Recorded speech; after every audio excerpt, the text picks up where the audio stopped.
ఇది కాదు, మళ్ళా చంద్రబాబు నాయుడు గారు మంచి చేస్తున్నారు రాష్ట్రానికి, కాబట్టి చంద్రబాబు నాయుడు గారు ఏదో చేస్తారనే ఆశతో ఉన్నారు. ఈ ఆశ వలన మనం క్లియర్ గా కనిపిస్తున్నటువంటి వాతావరణం ఇది మార్చాలి, ఈ సిస్టమ్ మార్చాలి. ఒకవైపు రాష్ట్ర అభివృద్ధి వైపు వెళ్తున్నప్పటికీ కూడా కిందటి కార్యకర్తల మనోభావాలు పట్టించుకునే పరిస్థితి శాసనసభ్యులకు కానీ, లేకపోతే పార్లమెంట్ సభ్యులకు కానీ, లేకపోతే మంత్రులకు కానీ ఉండాలి. కానీ ఇప్పుడు ఆ పరిస్థితి రాష్ట్రంలో లేదు. క్లియర్ గా బుచ్చి చౌదరి గారు చెప్పారు ఒక మాట, కొత్త వాళ్ళకి ఎవరికి కూడా చాలా మందికి ఎక్కువ శాతం నిబద్ధత లేని పరిస్థితి. వాళ్ళందరూ ఏమనుకుంటున్నారంటే తెలుగుదేశం పార్టీ కార్యకర్తలు వచ్చారు, మమ్మల్ని గెలిపించారు, పనిచేశారు, ఇంకా అలా ఉంటారు అనుకుంటున్నారు. కానీ కాదు. మీకు ఉత్తరాంధ్రలో ఒక శాసనసభ్యుల తాలూకా పరిస్థితి చెప్తే మీరు ఆశ్చర్యపోతారు. శాసనసభ్యులుగా గెలిచిన తర్వాత కార్పొరేషన్ లో ప్రతిపక్ష పార్టీ వాళ్ళు స్టాండింగ్ కమిటీ సభ్యులుగా గెలిచారు.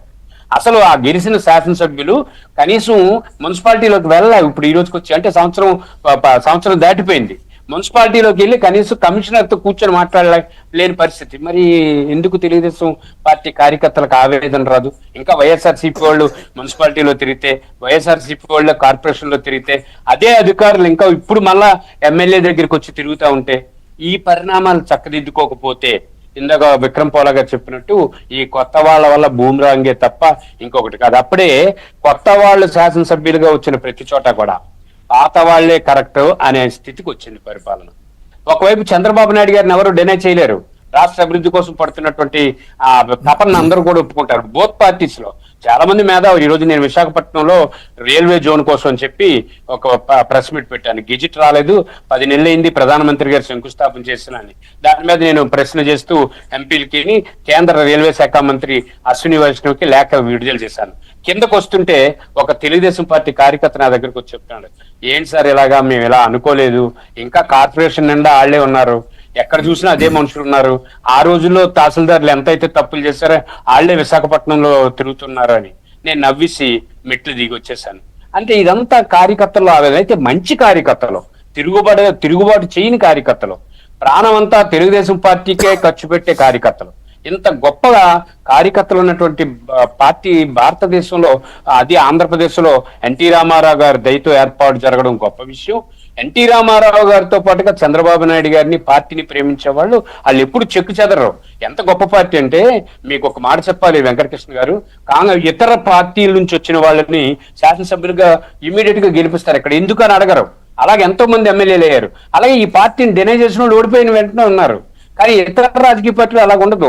నాయకుడితో పాటు కేడరు, మిగతా సరంజామా అంతా ఉండాలి. కానీ తెలుగుదేశం గొప్పగా అదృష్టంగా పనిచేసే పార్టీ. కానీ ఈ కింద లెవెల్లో చంద్రబాబు నాయుడు గారి పరిపాలన పైన దృష్టి పెట్టకపోతే, జరుగుతున్నటువంటి తప్పులపైన దృష్టి సారించకపోతే ఇబ్బంది పడతారు.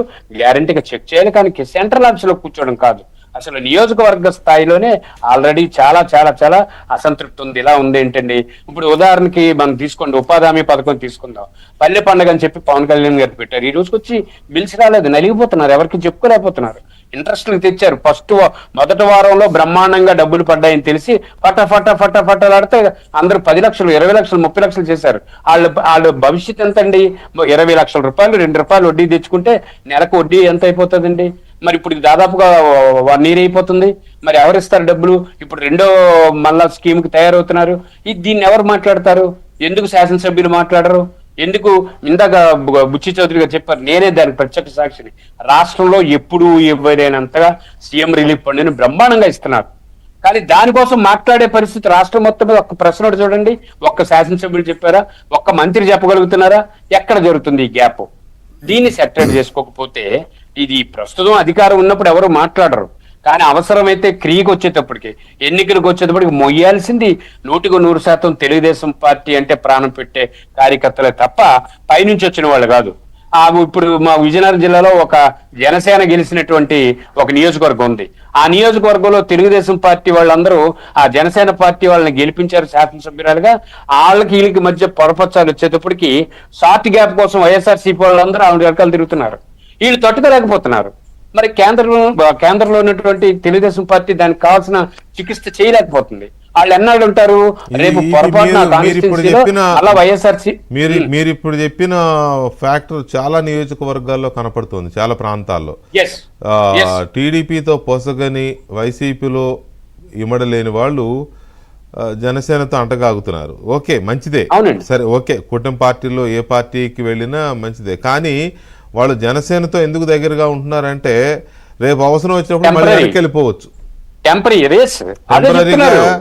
మళ్ళీ వైసీపీలోకి వెళ్ళిపోవచ్చు. అందుకని చాలా ప్లాన్డ్ గా వాళ్ళు టీడీపీలోకి ఇండైరెక్ట్ గా జనసేన ద్వారా టీడీపీకి దగ్గర అవుతున్నట్టుగా ఒక స్ట్రాటజీ అమలు చేస్తున్నారు. తర్వాత మళ్ళీ దీనివల్ల ప్రమాదం ఉంది. వికే గారు గతంలో అరాచకాలు జరిగినప్పుడు అండగా ఉన్నది వాళ్లే.